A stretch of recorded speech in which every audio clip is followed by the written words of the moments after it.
নমস্কার, আপনারা দেখছেন উত্তরের দর্পণ। আমি রূপক। বিস্তারিত খবরের আগে শিরোনাম এক ঝলকে। উত্তরে প্রচার অব্যাহত মুখ্যমন্ত্রীর। বালুরঘাটের সাংসদকে তুলোধনা মমতার।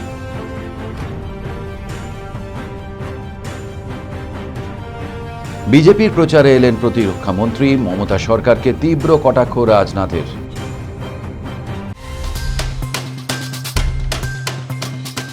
এখন খবর বিস্তারে। দ্বিতীয় দফার ভোটের প্রচারে বালুরঘাটে সভা করলেন রাজ্যের মুখ্যমন্ত্রী মমতা বন্দ্যোপাধ্যায়। বিদায়ী সাংসদ তথা বিজেপির রাজ্য সভাপতি সুকান্ত মজুমদারের বিরুদ্ধে নাম না করে একের পর এক তোপ দাগলেন মুখ্যমন্ত্রী। তৃণমূল কংগ্রেস মনোনীত প্রার্থীকে ভোট দেওয়ার আবেদনও জানান তিনি। বালুরঘাট লোকসভা কেন্দ্রে সুকান্ত মজুমদারের বিরুদ্ধে তৃণমূলের প্রার্থী বিপ্লব মিত্র। তার হয়েই এদিন প্রচারে সুর চড়ালেন মমতা। এদিন বালুরঘাটের দুটি জায়গায় সভা করেন তিনি। সভা মঞ্চ থেকে মুখ্যমন্ত্রী বলেন, আমাদের লোকেরা বুক চিতিয়ে সংসদে লড়াই করে। আপনাদের সাংসদ ঠান্ডা ঘরে ঘুমায়, কোনো কথা বলে না। বলে বাংলায় 100 দিনের কাজের টাকা দিও না। যে লোক বলে বাংলাকে বঞ্চিত করো, টাকা দিও না, তাকে আপনারা ভোট দেবেন? এরা বারবার প্রধানমন্ত্রীর কাছে গিয়ে বলেছে বাংলাকে টাকা দেবেন না। জয় বাংলা বিজেপি হটাও স্লোগান তুলে বিজেপিকে উৎখাত করার বার্তা দেন তিনি। কিন্তু আমরা সেদিন বালুরঘাটে এসে আমি আস্তে আস্তে বিপ্লবদাকে জিজ্ঞেস করেছিলাম, সবচেয়ে সিনিয়র অ্যাডভোকেট এখানে কে আছে বালুরঘাটে? তখন রাত্রি 10:30 11টা বাজে। আমরা রাস্তায় আসছিলাম, পরের দিন হিলিতে প্রোগ্রাম ছিল। বিপ্লবদা বলল শঙ্কর চক্রবর্তী। বললাম চলুন তার বাড়ি যাওয়া যাক, একটা তো সিনিয়র লয়ার দরকার, না তো ছাত্রীগুলো মুক্ত হবে না। বিপ্লবদা বলল এখন তো ঘুমাইয়া পড়ছে, রাত 11টা বাজে। আমি বললাম পাঁচিল টপকান। বল পাঁচিল টপকালে যদি চোর ডাকাত ভাবে। আমি বললাম একটু দুষ্টুমি করে তাহলে একটা ডিল মারুন। ডিল মারলে নিশ্চয়ই ভাববে কেউ না কেউ এসছে, বা নিশ্চয়ই কোনো এমার্জেন্সি হয়েছে।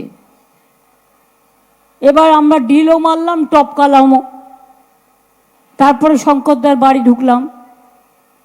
ঢোকার পর শঙ্করদাকে রাজি করালাম। তারপরের দিন সুভাষ চাকি আছে এখানকার বালুরঘাটের লয়ার, অনেকেই তুমি আছো এখানে। আমি ওকে বললাম, এই আমাকে একটা গ্রাউন্ড দাও, কারণ আমি নিজে লয়ার, বাট আমি গ্রাউন্ড তো নিয়ে আসিনি। ও আমাকে একটা গ্রাউন্ড এনে দিল, আর সাথে বিপ্লবদা। পুরো কোর্ট বন্ধ করে রেখে দিয়েছিল বিজেপি সেদিনকে। কোর্টে কাউকে ঢুকতে দেবে না, বন্ধ করছে। আর ছাত্রছাত্রীগুলো যে জেলে পচে মরছে সেদিকে কোনো চিন্তা নেই। তখন আমরা প্রায় গেট খুলে জোর করেই ভেতরে ঢুকে, বিচারক মহাশয় আসেন এবং আমরা বালুরঘাটের সব আইনজীবীরা একসাথে মিলে আমরা সব ছাত্রছাত্রীদের মুক্তি দিই। আমি কিন্তু সেদিনটা ভুলবো না। আজকেও পার্থ সিংহ রায়ের, উনি তো আমাকে বললেন মা।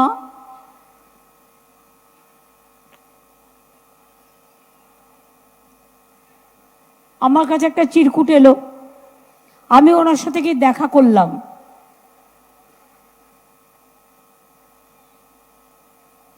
আমি নিজেই বুঝতে পারলাম না মা না দিদি। মাই। আমি গলা মেলালাম, কথা বললাম, সেদিনের কথা শেয়ার করলাম। আর উনি যে আমার করিমগঞ্জের কুমারগঞ্জের যে মিটিংয়ে এসছেন,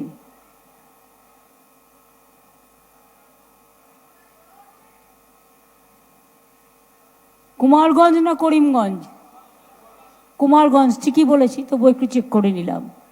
বেলুরঘাট তো বলে ফেলিনি, সেই জন্য একটু চেক করলাম, মনে পড়ে গেল আর কি। যাক গিয়ে তো ওনার সাথে দেখা হয়ে ভালো লাগলো। একটা অতদিনের পুরনো স্মৃতি মনে পড়ে গেল।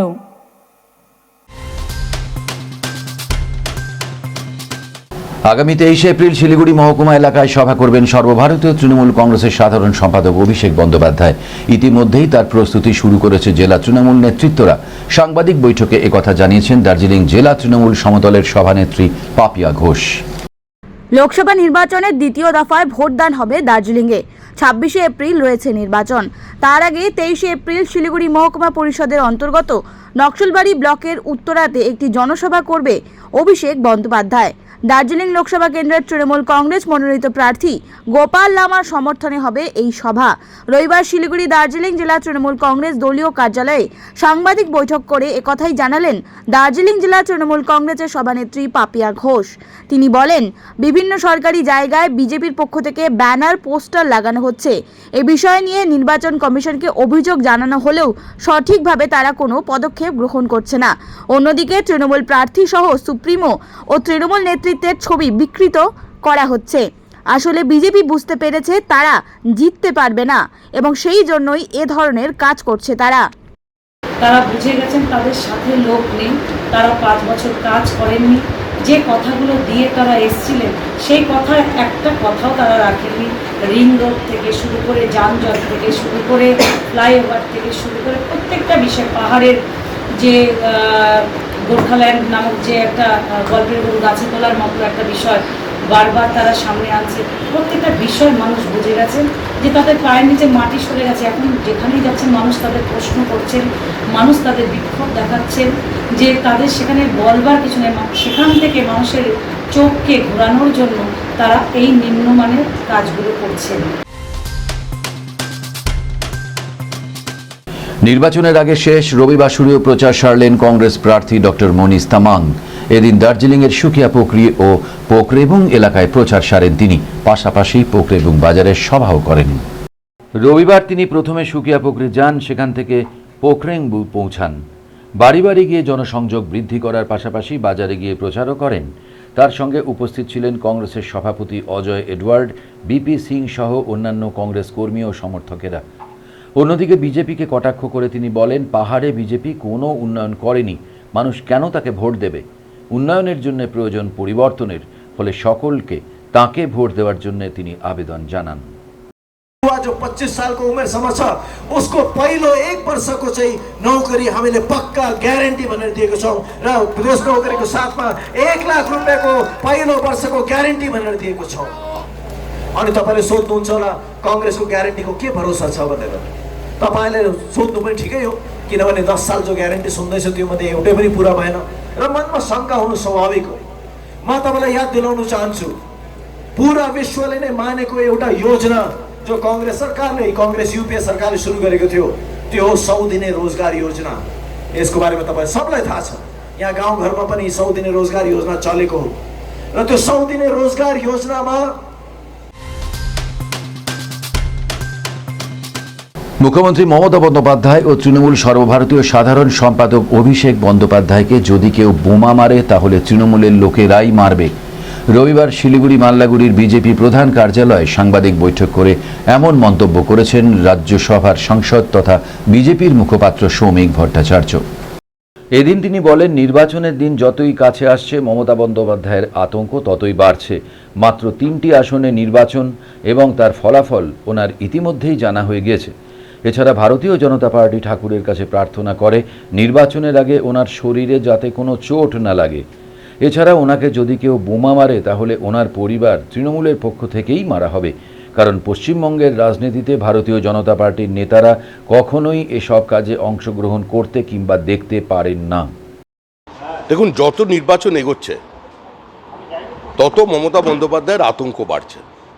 মাত্র 3টি আসনে নির্বাচন, ফলাফল ওনার জানা, কারণ উনি তো আবেগে রাজনীতি করেন না, প্যারাট্রুপার পলিটিশিয়ান নয়, মাটিটা চেনেন। এই 3টে ফলাফল কি লোকসভার উনি জানেন। যত নির্বাচন এগোবে এ ধরনের অসংলগ্ন কথাবার্তা বাড়বে। আমরা মহাকালের কাছে এটাই প্রার্থনা করি, আবার ওনার শরীরে কোনো চোট না লাগুক। তবে বোমা যদি ওনাকে কেউ মারে পরিবারের মধ্যে থেকেই মারবে। ওনাকে এবং অভিষেক বন্দ্যোপাধ্যায়কে যদি কেউ আক্রমণ করে সেটা তৃণমূল কংগ্রেসই আক্রমণ করবে। তবে আমরা থাকতে পশ্চিমবঙ্গের রাজনীতিতে অন্তত যারা ভোটের রাজনীতিতে অংশগ্রহণ করে নেতাকে বোম মারবে এটা দেখতে পারবো না। তবে এ ধরনের কথাবার্তা বলে উনি কার্যত নিজের রাজনৈতিক উচ্চতার সঙ্গেই সুবিচার করছেন না। পশ্চিমবঙ্গের আইন ব্যবস্থা একেবারে তলানিতে ঠেকেছে। আইন ব্যবস্থা যদি ঠিক না থাকে তাহলে রাজ্যের সার্বিক বিকাশ হবে কি করে? পশ্চিমবঙ্গের মুখ্যমন্ত্রী একজন মহিলা হওয়া সত্ত্বেও রাজ্যের মহিলারা অত্যাচারিত। রবিবার লোকসভা নির্বাচনে মালদার বিজেপি দলের 2 প্রার্থীর সমর্থনে একটি নির্বাচনী সভায় যোগ দিয়ে এভাবেই রাজ্যের শাসক দল তৃণমূলকে দোষারোপ করলেন কেন্দ্রীয় প্রতিরক্ষা মন্ত্রী রাজনাথ সিং। এদিন উত্তর মালদা লোকসভা কেন্দ্রের অন্তর্গত বামনগোলা ব্লকের নালাগোলা এলাকায় জিতু ময়দানে বিজেপি প্রার্থীদের সমর্থনে নির্বাচনী সভা অনুষ্ঠিত হয়। প্রচণ্ড তাপদহের মধ্যেই এই নির্বাচনী সভায় কেন্দ্রীয় মন্ত্রী রাজনাথ সিং এর বক্তব্য শোনার জন্য ভিড় করেছিলেন প্রচুর মানুষ। মুর্শিদাবাদ থেকে হেলিকপ্টার করেই মালদার নালাগোলা এলাকায় নির্বাচনী সভায় যোগ দেন কেন্দ্রীয় প্রতিরক্ষা মন্ত্রী। তাকে বিশাল একটি ফুলের মালা পরিয়ে স্বাগত জানান বিজেপির জেলা নেতৃত্ব। উপস্থিত হয়েছিলেন উত্তর এবং দক্ষিণ মালদা লোকসভা কেন্দ্রের 2 বিজেপি দলের প্রার্থী খগেন মুর্মু এবং শ্রীরূপা মিত্র চৌধুরী। এদিন নির্বাচনী সভায় বক্তব্য রাখতে গিয়ে কেন্দ্রীয় প্রতিরক্ষা মন্ত্রী রাজনাথ সিং বলেন, পশ্চিমবঙ্গে তৃণমূল ক্ষমতায় আসার পর উন্নয়ন কতটা হয়েছে সেটা সাধারণ মানুষ দেখছেন। বিগত দিনে এই সরকার চরম দুর্নীতি করেছে, ভ্রষ্টাচার হয়েছে। এখানে আইন কানুন বলে কিছুই নেই। আর আইন ব্যবস্থা যদি ঠিক না থাকে সেই রাজ্যের বিকাশ কিভাবে হবে? पूरी मानवता को शर्मसार किया। और ममता जी मैं कहना चाहता हूं, आप खादी पहन ली। खादी और गांधी दोनों का बहुत गहरा नाता है। और खादी की आड़ में यह बंगाल लुट रहा है। यहां पर चाहे कोई परीक्षा हो, एसएससी की, टीईटी की रिक्रूटमेंट हो, हर में घोटाला, लॉटरी घोटाला। कभी कभी लगता है ये तृणमूल कांग्रेस है, ये सचमुच कांग्रेस है। ममता दीदी, आपके नाम में ही ममता है। और आप जानती है ममता तो यह मां का स्वभाव होता है। फिर आपको जनता का दुख दर्द क्यों नहीं दिखाई देता है, जनता का दुख दर्द क्यों नहीं महसूस होता है? मैं आपसे यह पूछना चाहता हूं, ममता जी, आपकी ममता कहां चली गई? पश्चिम बंगाल की जनता इस सवाल का जवाब चाहती है। मुझे तो लगता है अब केवल आपका नाम ही ममता रह गया है। स्वभाव में और व्यवहार में आपकी ममता नष्ट हो चुकी है। ममता दीदी,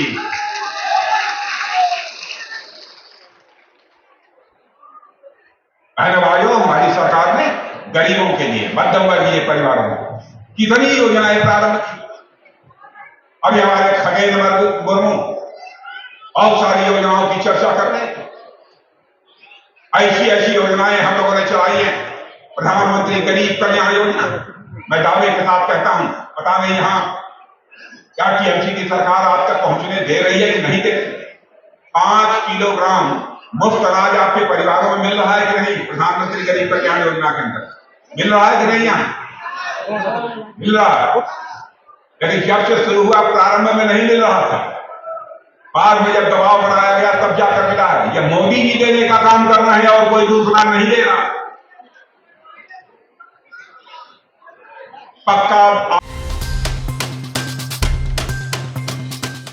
আসন্ন নির্বাচনকে মাথায় রেখে দার্জিলিং জেলা লোকসভা তৃণমূল মনোনীত প্রার্থী গোপাল লামার সমর্থনে কামতা রাজবংশী পরিষদের পক্ষ থেকে জনসভা করা হয়। শুক্রবার পাথরঘাটা বিরসা মুন্ডা কমিউনিটি হলে এই জনসভার আয়োজন করা হয়। রাজ্যে তথা দেশে উন্নয়ন চাই এবং মমতা বন্দ্যোপাধ্যায় রাজবংশী সম্প্রদায়ের জন্য একাধিক উন্নয়নমূলক কাজ করেছেন। তাই আসন্ন নির্বাচনে সমস্ত রাজবংশী ভোট মুখ্যমন্ত্রীর ঝুলিতে চাই। এদিন জনসভার পর সাংবাদিকদের মুখোমুখি হয়ে এমনই মন্তব্য করলেন ভারতীয় গোর্খা প্রজাতান্ত্রিক মোর্চার সভাপতি অনিত থাপা। পাশাপাশি এদিন সভায় উপস্থিত ছিলেন দার্জিলিং জেলা সমতল তৃণমূল কংগ্রেসের সভানেত্রী পাপিয়া ঘোষ, কামতা রাজবংশী পরিষদের কেন্দ্রীয় কমিটির সভাপতি রাহুল বর্মন, জয় বাংলা বাহিনীর চেয়ারম্যান খগেশ্বর রায় সহ অন্যান্যরা। इस बार हम लोगों का जितने सीटें राजवंशी, आदिवासी, बोडो, मेची, सब जो भी पहले हम लोग गोरखाई लोग, हम नहीं होगा। अभी हम लोग सब मन बनाया है कि इस बार हम लोग हमारा गोपाल लामा सर टीएमसी के साथ ही उसको हम लोग जिताएंगे, क्योंकि स्टेट से हम लोग विकास करना है, स्टेट से आगे काम करना है, ममता बनर्जी के साथ मिलकर काम करना है। इसलिए ममता बनर्जी मैडम ने राजवंशी के लिए बहुत स्कूल भी। খারাপ আবহাওয়ার জন্য বাতিল হলো স্বরাষ্ট্রমন্ত্রী অমিত শাহের জনসভা। দার্জিলিংয়ের লেবং স্টেডিয়ামে নামতে পারলেন না স্বরাষ্ট্রমন্ত্রী, ফলে সভা না করেই কাটিহারে চলে গেলেন তিনি। অন্যদিকে আশানুরূপ জনসমাগম না হওয়ায় তিনি কাটিহার চলে গিয়েছেন বলে কটাক্ষ করেছেন তৃণমূলের জেলা কমিটির মুখপাত্র বেদব্রত দত্ত। রবিবার দার্জিলিংয়ের লেবং স্টেডিয়ামে জনসভা করার কথা ছিল কেন্দ্রীয় স্বরাষ্ট্রমন্ত্রী অমিত শাহের, কিন্তু বিজেপির পক্ষ থেকে বলা হয় খারাপ আবহাওয়ার কারণে তার হেলিকপ্টার সেখানে নামতে পারছে না, যে কারণে অমিত শাহকে বিহারের কাটিহারে চলে যেতে হয়। তবে এই বিষয়কেই কটাক্ষ করে তৃণমূল। শিলিগুড়িতে এদিন একটি সাংবাদিক বৈঠকের ডাক দেয় দার্জিলিং জেলা তৃণমূলের মুখপাত্র বেদব্রত দত্ত। তিনি বলেন, আশানুরূপ জনসমাগম না হওয়ায় লেবংয়ে চলে যেতে হয়েছে কেন্দ্রীয় স্বরাষ্ট্রমন্ত্রীকে। শেষ করবার আগে খবরের শিরোনাম আরও একবার। উত্তরে প্রচার অব্যাহত মুখ্যমন্ত্রীর, বালুরঘাটের সাংসদকে তুলোধনা মমতার।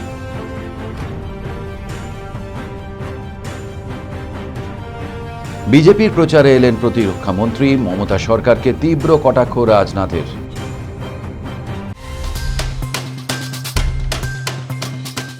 এখনকার মতো এ পর্যন্তই। দেখতে থাকুন উত্তরের দর্পণ, উত্তরের প্রাণের স্পন্দন।